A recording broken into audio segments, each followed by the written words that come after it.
안녕하세요. 저는 BOB 8기 취약점 분석 트랙 수료생 최원석이라고 합니다. 저는 여러분께 저희 취약점 분석 트랙에 대해서 간략하게 소개를 해드리겠습니다.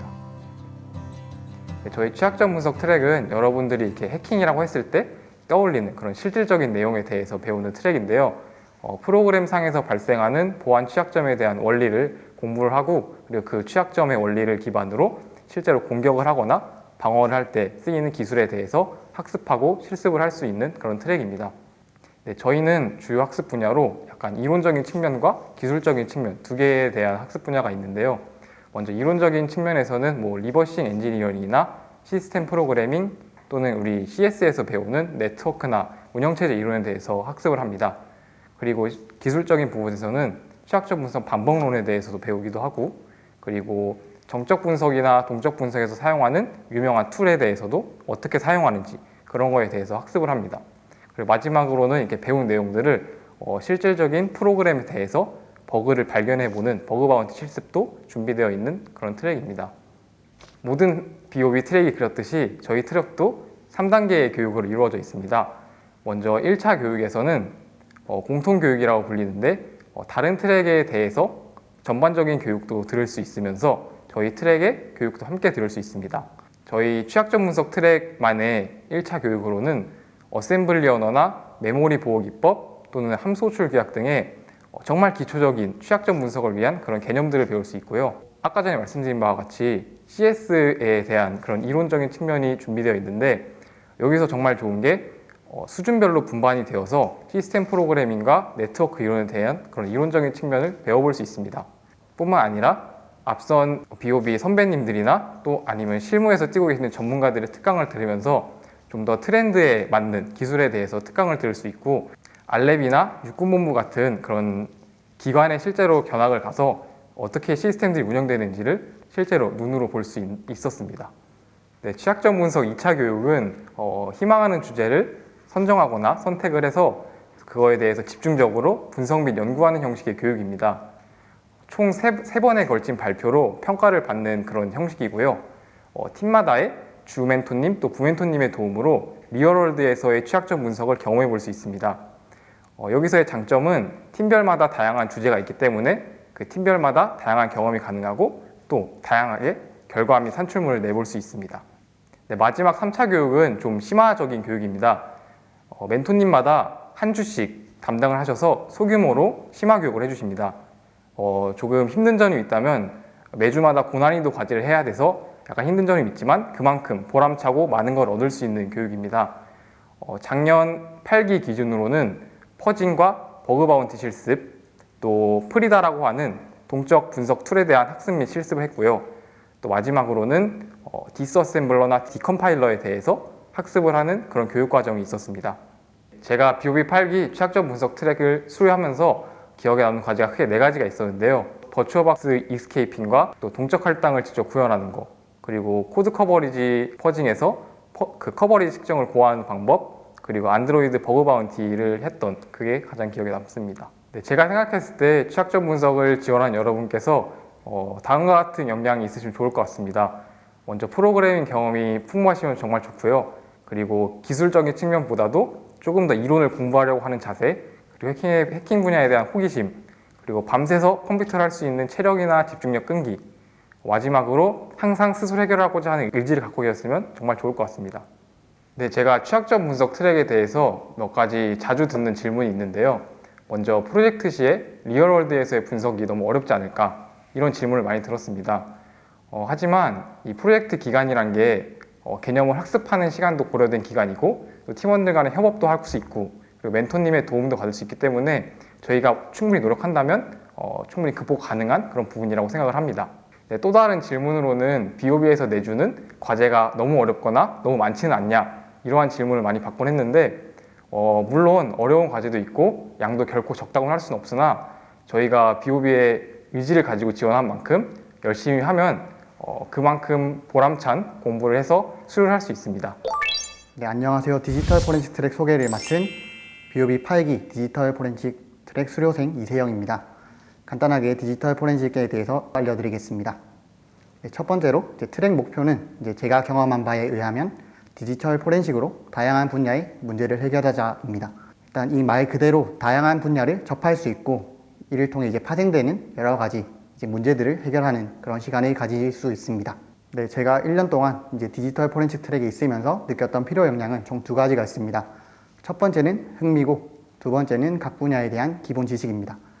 일단 이 2가지만 있으면 디지털 포렌식에 대해 잘 모르더라도 와서 포렌식을 배우고 성장할 수 있다고 생각을 합니다. 네, 다음으로 이제 교육 과정에 대해 설명을 드리겠습니다. 포렌식 트랙의 집체 교육에서는 실전과 유사한 시나리오를 기반으로 여러 가지 문제를 해결하면서 데이터베이스, 네트워크 등 기본적인 IT의 지식을 습득할 수 있습니다. 다음으로는 영남위원회 등 디지털 포렌식에서 중요한 그런 판례들을 통해서 디지털 포렌식에서 준수해야 할 절차를 습득하고 금융권에서의 사고조사, 리눅스 침해 사고 대응, 그리고 공방전 등을 통해서 침해 사고 대응에 대한 직접 간접적인 경험을 할 수 있습니다. 다음은 심화교육입니다. 심화교육에서는 머리어를 탐지하는 최적의 야라룰 작성, 그리고 디지털 포렌식의 블록체인을 접목하는 등 최신 트렌드와 디지털 포렌식을 접목하는 기회를 갖고 기존의 법안이나 제도에 대해서 베스트 프랙티스를 제시하는 등 문제가 될 수 있는 정책이나 법률에 대해 자신의 의견을 개진하는 기회를 갖습니다. 다음은 특징인데 앞서 말한 것처럼 배울 수 있는 분야가 많고 또 발표톤 등의 디지털 포렌식 트랙만의 행사가 있습니다. 다음은 장단점인데요. 이제 디지털 포렌식 장비나 소프트웨어는 고가기 때문에 이를 사용할 기회, 그리고 잘못된 지식을 습득하지 않을 수 있다는 점, 그리고 진로 고민 해결에 도움이 될 수 있다는 점이 장점으로 작용하고 이제 배울 수 있는 분야가 많아서 개인 시간을 확보하기 어려운 점이 단점이라고 생각을 합니다. 이제 마지막으로 이제 Q&A 말씀드리면 이제 디지털 포렌식에 대해 잘 모르는데도 지원이 가능한가요? 했을 때 이제 앞서 말한 것처럼 디지털 포렌식을 잘 모르더라도 기본적인 역량 그리고 열정으로 이 BOB에 와서 성장하신다면 충분히 함께 공부하며 성장할 수 있을 거라고 생각합니다. 그리고 마지막으로 실제 포렌식 실습을 해볼 수 있나요? 하는데 네, 가능합니다. 하지만 이미징의 경우 시간이 많이 소요되기 때문에 이미징은 숙지할 만큼 최소한만 진행하며 증거 획득 이후 분석 실습 위주로 수업이 진행됩니다. 네, 이상으로 디지털 포렌식 트랙 소개를 마치겠습니다. 감사합니다. 안녕하세요. 저는 BOB 8기 보안 컨설팅 트랙 소개를 맡게 된 홍현경입니다. 트랙 소개에 앞서 보안 컨설팅 정의를 먼저 살펴보겠습니다. 보안 컨설팅 정의는 간단하게 요약하면 기업의 문제를 해결하는 것입니다. 그래서 저희는 보안 컨설팅의 중요 역량을 확보할 수 있도록 컨설팅 기법이나 보안 시장 동향 등 관련된 내용들을 학습하게 됩니다.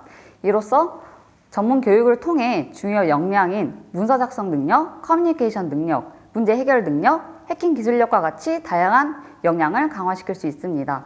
그럼 지금부터 교육 단계별 구체적으로 어떤 것을 배우고 배움을 통해 어떤 것을 향상시킬 수 있는지 좀 더 자세히 알아보겠습니다. 먼저 1단계 공통교육에서는 ISMSP나 웹이나 시스템 해킹 등 컨설팅의 기초 소양을 배양할 수 있게 되고 이를 활용할 수 있는 2단계인 프로젝트를 거치게 됩니다. 팀빌딩을 통해 다른 트랙 교육생들과 팀을 맺게 되는데요. 많은 교육생들이 보안 컨설팅 트랙 역할에 대해 가장 궁금해하더라고요. 제가 작성한 부분과 같이 팀의 모든 부분을 관여하고 있기 때문에 중심이 되는 역할을 하게 됩니다. 그렇기 때문에 프로젝트 단계에서는 협업 능력, 커뮤니케이션, 책임감 등 여러 역량을 강화시킬 수 있습니다. 최종 3단계 경영교육으로 넘어가게 되면 제안서나 보안 솔루션, 사이버 보안 빅픽처 등 1단계보다 심화된 교육을 받게 됩니다. 이렇게 실무에 활용될 수 있는 내용을 배우고 피드백을 주고받기 때문에 실무 역량을 가장 강화시킬 수 있는 단계라고 할 수 있습니다. 마지막으로 수료생과 국위 지원자들에게 받은 질문을 바탕으로 관련 Q&A를 작성해 보았습니다.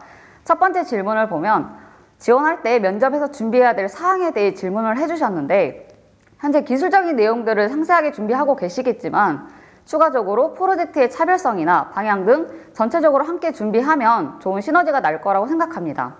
두 번째 질문은 보안 컨설팅 트랙만의 장점에 대해 질문을 해주셨는데 기술적인 부분을 포함하여 문서 작성이나 커뮤니케이션 등 향후 실무를 하는 데 있어서 꼭 필요한 역량들을 학습하기 때문에 단기간에 많은 성장을 할 수 있다는 점이 컨설팅 트랙만의 장점이라고 생각합니다. 세 번째 질문은 보안에 대해 깊이 알지 못하는데 트랙에 와서 교육을 받아도 괜찮은지 라고 질문을 해주셨어요. 제가 앞에서 설명드린 교육 커리큘럼들을 확인하시고 BOB 교육 시작 전 사전 학습을 미리 하고 오신다면 따라가는 데 무리가 없을 거라 생각합니다. 네 번째 질문은 과제가 어느 정도 되고 집에는 갈 수 있는지, 발표는 어느 정도 하는지에 대해 질문을 해주셨는데 과제나 발표 같은 경우 다른 트랙과 공통교육 때는 비슷하다고 보시면 될 것 같고요. 경영교육 때만 조금 더 양이 늘어난다고 생각하시면 됩니다. 집에 가는 것은 자유이기 때문에 센터에 남아서 하시든 집에서 하시든 선택해서 하시면 될 것 같습니다. 다섯 번째는 기술을 많이 배우는지에 대해 많은 질문을 해주셨는데 하긴 하지만 타 트랙에 비해서는 수업의 비중이나 난이도가 비교적 적고 낮은 편입니다. 마지막으로 보안 컨설팅 교육생으로서 가장 중요한 자세나 마음가짐인데요. 보안 트렌드를 지속적으로 파악할 수 있도록 꾸준하게 자기 개발을 해야 되며 스스로 인사이트를 도출해낼 수 있도록 노력하는 자세가 가장 필요하다고 생각합니다. 이상으로 보안 컨설팅 트랙 소개 발표를 마치도록 하겠습니다. 감사합니다. 안녕하십니까. BOB 8기 수료생 손영락입니다. 저는 보안 제품 개발 트랙에 대해서 설명드리려고 합니다. 저희 트랙의 목표는 단순하게 보안 제품 개발을 하는 것이 아니라 최신 트렌드를 선도하여 보안을 가장 사용자와 밀접하게 보안을 적용할 수 있도록 하는 것입니다. 저희 트랙에서 필요한 역량은 개발 능력, 그리고 창의력, 그리고 근성인 것 같습니다. 트랙의 교육에서는 네트워크, 인공지능, 클라우드, 그리고 개발 기술, 그 다음에 시큐어 코딩, 보안 제품 개발을 하기 위해서 여러 가지 기술들을 배우게 됩니다. 저희 트랙의 장점은 개발을 할 수 있다는 것과 다양한 기술과 다양한 새로운 기술들을 배울 수 있다는 것입니다. 저희 트랙의 단점은 타 트랙과 같이 깊은 보안 기술을 배울 수는 없습니다. 하지만 폭넓은 앞서 말한 장점과 같은 것들이 있습니다. 저희 과제 진행은 저희가 배운 거의 모든 것들입니다. 그리고 그것을 자기 것으로 만드는 과정이라고 할 수 있습니다. 저희 트랙 과제 진행에 대해서 많이 물어보시는 것들이 있는데 제가 몇 가지 설명드리면 과제 미제출 시 수업상에 불이익이 있는지 차별이 있는지 물어보는데 전혀 없고요. 지각 제출 및 미제출에 대한 감점은 당연히 있습니다. 당연히 저희가 평가를 해야 하기 때문에 당연히 있고 모든 과제는 하는 것이 가능한가?